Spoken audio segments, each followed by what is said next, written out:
Opposition के अरकान अपने खदशात का इजहार करते हैं। आज वहाँ पे आप खड़े हो कि क्या मैसेज देंगे अपोजिशन को, एक बार फिर दावत देंगे कि मुज़ाकरात की? देखें जी, मैं ये बात बारहा कह चुका हूँ, प्राइम मिनिस्टर साहब भी कह चुके हैं कि मुज़ाकरात के लिए हमारे दरवाजे खुले हैं, बैठ के बातचीत हो सकती, मगर डिसअपॉइंट मुझे ये किया कि अगर फील्ड मार्शल या अफवाज पाकिस्तान जिन्होंने ये अभी जंग जीती, जिन्होंने जानों के नजराने दिए, जिन्होंने हमारे बॉर्डर महफूज रखने के लिए, हमें दहशत गर्दों से महफूज रखने के लिए अपने जवान बच्चों ने शहादतें दी, उस इदारे के ऊपर अगर उंगली उठाएंगे तो ये हमारे लिए बायस शर्म भी है और हमारे लिए ये एक बहुत ही तकलीफ दह चीज़ है। आपसे मुलाकात मैंने ये बड़ा क्लियर कर दिया, बार बार रिपीटेडली हाउस में कहा है कि आर्म्ड फोर्सेस, जुडिशरी और एंटी पाकिस्तान कोई चीज़ जो है वो यहाँ पे ना हम उसको चलने देंगे, ना हम बर्दाश्त करेंगे। आप ये सोचेंगे पाकिस्तान के लिए बेहतर किया है, आप किसी को अगर टारगेट करेंगे तो आप क्या उनको टारगेट करके एलिमिनेट कर सकते हैं? नहीं, बिल्कुल एलिमिनेट नहीं कर सकते। हमें फ़ख्र है अफवाज पाकिस्तान पे, जिन्होंने पाकिस्तान की इज़्ज़त पूरी दुनिया में एक उस लेवल पे ले गए जो शायद हमने पहले कभी नहीं देखे। तो हमें जिन चीज़ों पे फ़ख्र होना चाहिए, उनके ख़िलाफ़ अगर ऐसे ट्वीट्स होंगे तो फिर जो मैंने आगे कदम बढ़ाए थे, मैंने अगर 4 बढ़ाए थे तो मैं 40 कदम पीछे चला गया। तो इसलिए ये देखना है कि पाकिस्तान के मफाद में क्या है। ये सियासत वगैरह रह जाएगी, पाकिस्तान है तो हम सब कुछ। एक कमेटी बनाई थी आपने शुरू में मुज़ाकरात के लिए, दोबारा उसको फाल कर सकते हैं? हो सकता है वहाँ जाके बैठ सकते हैं दोनों तरीके? जब वो आएंगे मैं और हुकूमत के दोस्तों को रिक्वेस्ट करके उनको सामने बिठा देंगे, मगर रास्ता ही और वह मुज़ाकरात। लेकिन सर, आज प्रेस गौर की जानिब से कहा गया है कि मुज़ाकराती अमल को हम आगे बढ़ाना चाहते हैं। थैंक यू, ये अच्छी बात।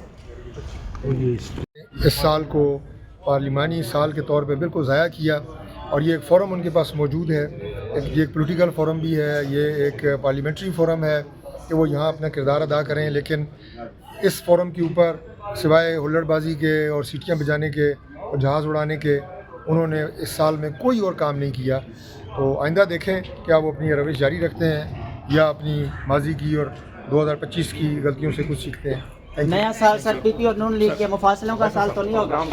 कौन से निगरान हुकूमत जो है वो हमेशा एक न्यूट्रल गवर्नमेंट बनती है और गिलगित बल्तिस्तान में इंशाल्लाह जब इलेक्शन आएंगे तो आपको मुस्लिम लीग नून पूरी तरह नज़र आएगी, इंतहाई बेहतरीन तरीके से कैंपेन करती हुई नज़र आएगी और इलेक्शन जीत के इंशाल्लाह गवर्नमेंट बनाती हुई नज़र आएगी। 24 जनवरी को इलेक्शन का ऐलान हुआ है तो नज़र तो नहीं आ रही, इसका मतलब है आप थोड़ा सा कोई नज़र की ऐनक लगाएं।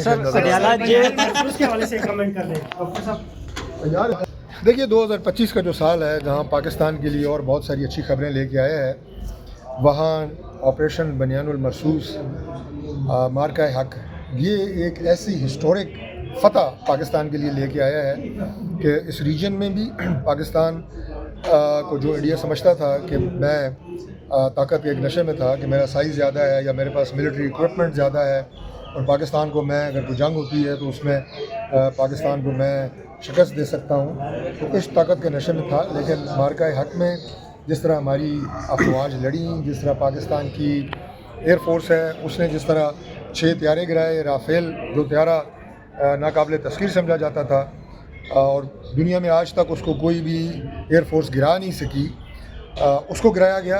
फील्ड मार्शल सैयद आसिम मुनीर साहब की क़यादत में हमारी मुसल्लह अफवाज की मुकम्मल कोऑर्डिनेशन और हमारे जो एयर चीफ हैं ज़हीर बाबर सिद्धू साहब, उनका कमाल प्रोफेशनलिज्म, वो महारत पूरी दुनिया ने देखी। हमारी नेवी जो है नेवल चीफ की सरबराही में मुकम्मल तौर पे पाकिस्तान के पानियों में अपने दिफा के लिए तैयार। तो इससे एक तो इस रीजन में पाकिस्तान एक इंतहाई बहादुर मुल्क, इंतहाई बहादुर कौम और कौम का जो इत्तेहाद है उसे भी अप्रिशिएट करना कि कौम बिल्कुल एक सीसा पिलाई हुई दीवार की तरह खड़ी थी अपनी अफवाज के साथ, उसकी क़यादत के साथ, वो पूरी दुनिया ने देखा। और उसके बाद जो हमारी फ़ौज का जो मोराल, जो उनकी प्रोफेशनलिज्म है, वो पूरी दुनिया ने देखा। तो आज आप देखें कि अल्लाह के फजल से हमारे बरादर इस्लामी मुल्क आपके साथ दिफाई मुआहदे करने के लिए तैयार। सऊदी अरब ने अपना जो दिफा है वो पाकिस्तान के साथ उनके हवाले किया, फ़ौज पाकिस्तान के हवाले किया। हरमैन शरीफैन की हिफाजत जो है अल्लाह ताला ने हमारे हिस्से में दी। तो बाकी दुनिया में आप अमेरिका में देखें, मुस्लिम ममालिक में देखें, پاکستان کو جو پذیرائی حاصل ہوئی ہے اس مارکے کی وجہ سے، اس میں کامیابی کی وجہ سے، اس کے لیے ہم اللہ تعالیٰ کا بھی شکر ادا کرتے ہیں اور اپنی افواج کو سلام پیش کرتے ہیں. ہماری جو سول قیادت ہے پرائم منسٹر جناب شہباز شریف صاحب کی قیادت میں، انہوں نے جس طرح کوآرڈینیشن کے ساتھ، اور ہماری جو کیبنٹ کی ٹیم تھی، مکمل کوآرڈینیشن لمحہ بلمحہ، یہ ایک ایسی کامیابی ہے جو پاکستان کی تاریخ میں انشاءاللہ لکھی جائے گی. اور میں اکثر یہ بات کہتا ہوں کہ جو 10 مئی کا پاکستان تھا وہ پاکستان کا ایک نیا جہاں. ڈاکٹر صاحب یہ کہیے گا کہ نواز شریف صاحب نے جب بھی جمہوریت کے کوئی مسائل ہوتے ہیں نواز شریف صاحب آپ نے سوال کہا تھا، ملزمان کو پروٹوکول دیا جا رہا ہے، پولیس کے ذریعے بھی گاڑیاں بھی عدالت کے اندر داخل ہو رہی ہے، کبھی آپ کی گاڑی گئی؟ یہاں تو سابقہ وزیر اعظم اور موجودہ وزیر اعظم کے سگے بھائی اور سب سے بڑی حکومتی پارٹی کے سربراہ جو سزا یافتہ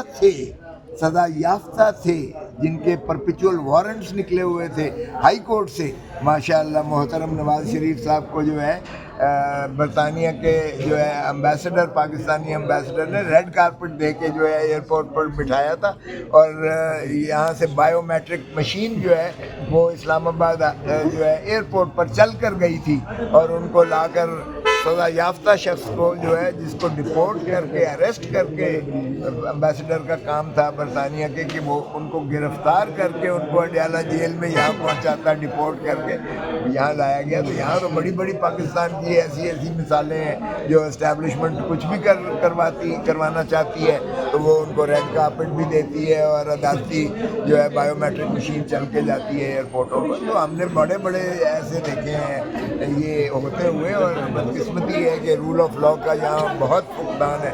یہاں غریب آدمی کو جو ہے اٹھا کے پکڑ کے رگڑ دیتے ہیں، اور امیر آدمی، یہ تو ہے ہی اشرافیہ کا پاکستان. یہاں ڈبل سٹینڈرڈ سے جو ہے عدالتی نظام بھی چلتا ہے اور حکومتی نظام بھی چلتا ہے. قانون بھی غریب آدمی پر جو ہے پوری آب و تاب سے برستا ہے، اور امیر آدمی کے لیے قانون جو ہے وہ پھولوں کا سیج بن جاتی ہے. ٹک ٹاکرز کا بتا دیجیے گا، جس طرح ٹک ٹاکرز آج لائے گئے کورٹ میں، تو کیا کہیں گے اس کے اوپر؟ آپ ذرا یہ بتا دیں. میں نے تو عرض کی ہے کہ وہ ان کے چہیتے تھے، اور جس انداز سے ان کو ماشاءاللہ پروموٹ کیا جا رہا ہے یا ایک کاؤنٹر نیریٹو بلڈ کرنے کی کوشش کی جا رہی ہے.